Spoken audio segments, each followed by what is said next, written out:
Эфирда яңалыклар вакыты, студияда Лейсан Галиева. Исәнмесез. Бүгенге чыгарылышның төп темалары. Район башлыгы Әлмәт балалар йортында тәрбияләнүчеләрне котлады.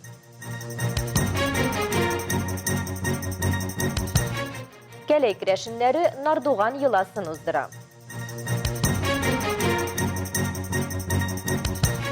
Балалар һәм яшүсмерләр спорт бал фестивалендә үз сәләтләрен күрсәтте.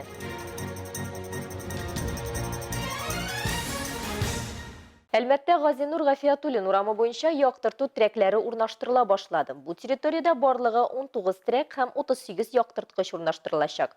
Алар юл өлешен генә түгел, тротуарларны да яктыртачак.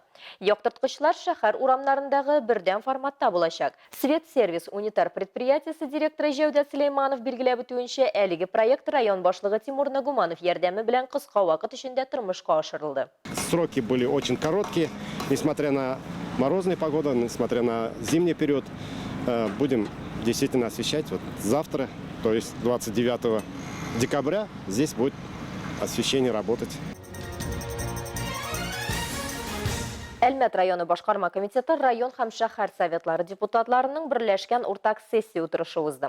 Көн тәртибендә Әлмәт муниципаль районының 2023-2024 һәм 2025 еллар план чорына бюджеты турында, районның 2024 елга якынча эш планы турында, шулай ук район советының даими комиссияләр составы турында карары үзгәрешләр кертү булды. Моннан тыш, район башлыгы Тимур Нагуманов узып баручы елга йомгак ясады. Авыл җирлекләре башлыклары территориаль иҗтимагый советлар җитәкчеләре алдында җирле халык белән очрашулар уздыру алдыннан бурычлар билгеләде. Утырыш шәһәрендә Әлмәт районы советының һәм башкарма комитетының рәхмәт хатлары һәм мактау грамоталары белән шәһәр һәм район үсешенә лаеклы өлеш керткән гражданнар, шулай ук иң яхшы яңа ел бизәлеше конкурсында җиңгән предприятие коллективлары бүләкләнде. Башка темаларга. Әлмәт балалар йортында Кыш бабайга хат исеме астында яңа ел кичәсе үтте. Елдагыча бирегә район башлыгы Тимур Нагуманов, Татнефть компаниясе вәкилләре һәм башка кунаклар килде. Яңа ел макҗисасын дәвам итеп алар балаларга бүләкләр таратты.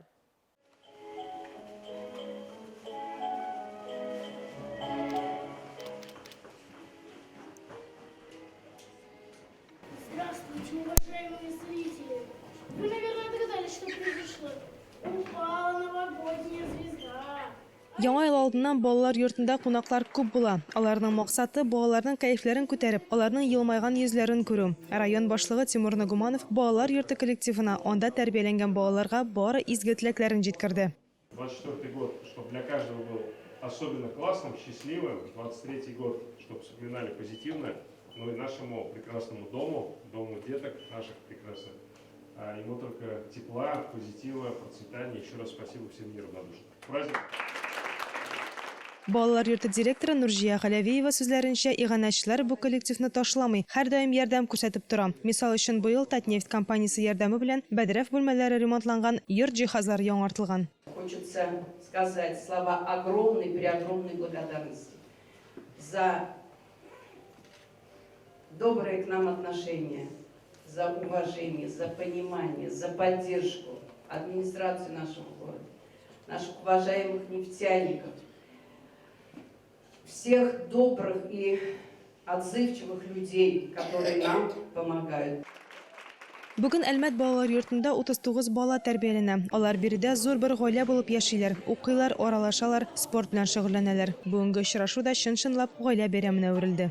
Мы выступали, танцевали, смотрели, как на нас смотрят люди. Очень волнительно было, но мы это сделали.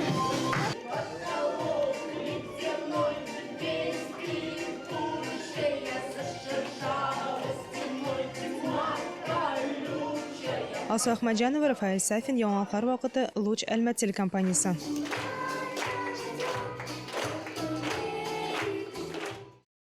Яңа ел балаларга шатлык, сөенечләр бүләк итү вакыты. Азнакайда бу уңайдан күп төрле чаралар, чыршы бәйрәмнәре үткәрелә. Физик мөмкинлеге чикле балалар өчен һәм мобилизацияләнгән гражданнар балалары өчен узган чыршы бәйрәмнәрен безнең иҗат төркеме дә күреп кайтты. Азнакай районында барлыгы 265 физик мөмкинлеге чикле бала яши. Һәм бүген алар өчен зур бәйрәм чарасы оештырылды. Балаларны Кыш бабай һәм Кар кызы үзенә кунакка дәшә. Шәһәрнең мәдәни үзәгендә узган чыршы тамашасына җыйналган балаларны һәм аларның әти-әниләрен район башлыгы Марсель Шайдуллин сәламләп, якынлашып килүче яңа ел белән котлады. Балаларыбызны, әти-әниләребезне чын күңелдән тәбрик итәм. Балаларыбыз бәхетле булсыннар, акыллы булсыннар, ширләмәсеннәр, безне һәр вакыт шатландырып торсыннар. Мондый күркәм чара районда ел сайын уздырыла. Район башкарма комитеты җитәкчесенең социаль мәсьәләләр буенча урынбасары Дамир Гыйләҗев сүзләренә караганда, төрле категория буенча балалар өчен районда 6 зур чыршы бәйрәме оештырыла.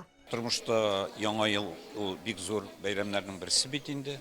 Бигрәк тә балалар өчен, уллар өчен дә, барыбыз өчен дә яңа ел алдыннан инде азмы-күпме узган елга без нәтиҗә ясыйбыз, киләчәккә үзебезгә планнар корабыз, теләкләр телибез.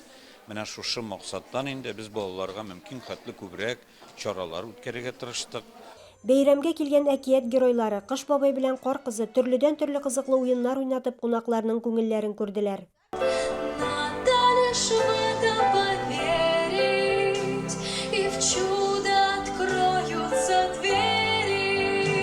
Бу көнне чыршы бәйрәме махсус хәрби операциядә катнашучыларның балалары өчен дә узды. Бәйрәм яңа ел кәефенең тылсымлы атмосферасында интерактив уеннар, җыр-биюләр белән үрелеп барды. Илмира Шарифуллина, Рөстәм Әкбаров, яңалыклар вакыты, Луч, Әлмәт телекомпаниясе. Азнакайда балалар бакчасына уенчык бүләк акциясе дәвам итә. Шәһәрнең 13-нче балалар бакчасында кунактар район җитәкчелеге, иганәчеләр, әти-әниләр булып кайтты. Мондый күркәм чара районда инде 11-нче елын үткәрелә. Бу юлы бәхет Миләшкәй балалар бакчасында тәрбияләнүчеләргә елмайды. Нәниләр җитәкче абыйларына рәхмәт сүзләрен үзләренең җыр-биюләре, шигырьләре аша белдерде. Балалар бакчасында бүгенге көндә 9 төркемдә 153 бала тәрбияләнә. Яңа елга алар, яңа бүләкләр һәм дидактик материаллар белән керәләр. Кунак абый-апалардан матур уенчыклар кабул итеп алган кечкенәләрнең сөенеченә чикләр булмады. Аларга әти-әниләр дә кушылды. Хотим сказать огромное спасибо коллективу нашего детского сада и также главе нашего района Марселю Зуфаровичу за такие замечательные подарки. Мәктәпкәчә учреждениедә 2019 елда капиталь ремонт ясалган. Татнефть компаниясе ярдәме белән җиһазлар алынган. Үзебезнең балалар бакчабызда капиталь ремонт булып бетте. Бу капиталь ремонтны инде үзебезнең кешеләребез белән 2 ай дәвамында җиһазлап, ремонтлап чыктык. Әлфия Шафигуллина биредә 2001 елдан бирле эшли. Коллективта 55 хезмәткәр исәпләнә, 22 педагог балаларга тәрбия бирә. Әлмәт районы авылларында да яңа ел һәм Раштуа бәйрәмнәренә әзерлек башланды. Мисал өчен Кәләй авылы керәшеннәре бу чордан Нардуган юласын уздыра. Бу хакта тулырак Рәдифә Нигманова белә. Әни, безгә бүген кызлар килә. Күрәзә карыйбыз. Кәләй авылы мәдәният йортында барган бу күренеш авылда сакланып калган борынгы керәшен юласы. Аны Нардуган дип атыйлар. Раштуа көнне уза торган бу юланы элек-электән үтәп киләләр биредә. Кич утырып күрәзәлек итәләр, аннан танымаслык итеп киенеп, тирә күршеләргә кунакка йөрешәләр.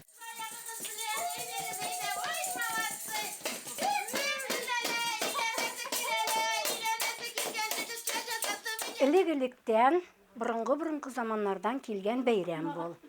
Ана инде элек Ра дигәннәр, Ра чөнки безнең ул кояшның исеме. Элек кояшны Ра дип атаганнар. Туа кояш туудан алынган инде. Менә шуңа ул Раштуа дип аталган. Аны урысча инде Рождество диләр. Без авыз ачу дибез. Нина ханым Кузнецова Кәләем ансамбле составында оешканнан бирле. Ул данлыклы халык ансамблендә йөрүче башка барлык ханымнар кебек үк керәшеннәрнең гореф-гадәтләрен саклауга лаеклы өлеш кертә. Күп төрле йолаларның үтәлешен тәмләп сөйләргә ярата. Бәйрәм алдыннан репетициягә җыелгач та алар бергәләп Нардуган турында хатирәләр яңартырга булдылар. Безгә Бөркет Симон дәдәйләр керде киенеп. Менә монда ясалма тешләр куйганнар, зур таслар асканнар, дамбыр таска бәреп керәләр малай. Без братым белән карават астына ничек качканык, шулай калды. Бер бездә менә безнең Кәләй авылына кемгә генә барып кермә, ул көнне иртәнге сәгатьтә, сәгать 10:00 тирәс дип әйтәгәндә пеннән пешеп өстәлгә утырган була. Шәмнәр ягылган була. Иртүк ягалар шәмне, чөнки Христос воскресның туган көне. Нордуган юласы һәм Әлмәт районы авылларында яңа ел һәм Раштоага бәйле башка кызыклы гадәтләр турында тулыраксыз сельская жизнь тапшыруында 31 декабрь 16 сәгать 55 минутта карый алачаксыз. Рәдифә Нугманова, Вадим Тарасов, яңалыклар вакыты, Луч Әлмәт телекомпаниясе. Амин шулай булсын балалар. Тавыкларыгыз ике күкәй салсын. Амин шулай булсын балалар. Дөньялар тыныч булсын. Амин шулай булсын балалар. Амин шулай булсын. Бер үк нәрсә. Балалар, яшүсмерләр иҗат үзәгендә спорт бал биюләре буенча традицион фестиваль узды. Кубок Грации дип исемләнгән чарада Линә Хәсәншина да булып кайтты.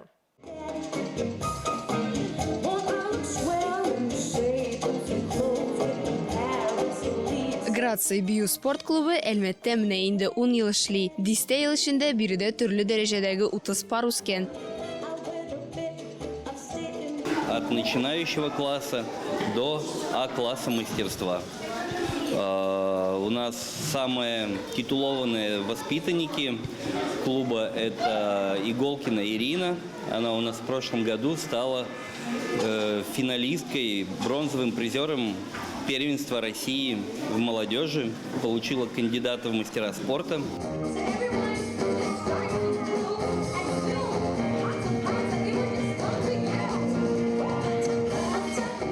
Фестивальне ачу тантанасында балалар яшүсмерләр иҗат үзәге директоры Тимур Садыков чыгыш ясады. Ул Грация бию спорт клубы җитәкчеләрен 10 еллык юбилей белән тәбрикләде. Җылы котлау сүзләре клубның тәҗрибәле биючеләре чыгышы белән алышынды.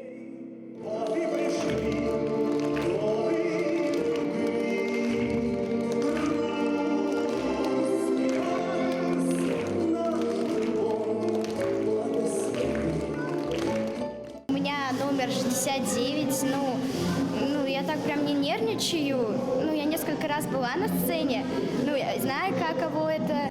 Грация бию спорт клубында шөгыльләнүчеләрнең тарихы төрле. Берәүләр кечкенәдән сәхнәдә чыгыш ясарга омтыла, икенчеләр әниләре кебек биергә тели. Ә кемдер үзенең балачак хыяллары чынга ашмаганга кызын биргә алып килә. Без монда йөргәнебезгә 5 ай. Без бик шатбыз монда йөрүгә. Безнең тренерга мең рәхмәт. Сабырлык өчен, балаларның каравын өчен. Бик әйбәт концерт булган. Рәхмәт бик зур. Үз грациясын һәм башкару осталыгын күрсәтергә паркетка чыгучылар саны 100дән артты. Фестивальнең һәр катнашучысына истәлекле һәм баллы бүләк тапшырылды. Яңа ел алды очрашуы әлбәттә кыш бабайсыз узмады. Төп тылсымчының килүе фестивальгә бәйрәм нуры өстәде. Линә Хәсәншина, Рафаэль Сафин, яңалыклар вакыты, Луч Әлмәт телекомпаниясе. Бүгінге шулар иде. Мен Ләйсан Галиева һәм монтаж операторы Динара Гайнудинова сезнең белән сау булышабыз. Якынлашып килүче яңа еллар белән сезне. Һәр яңа көн сезгә бәхет, шатлык һәм сөенечле хәбәрләр генә китерсен. Исән саулыгыз.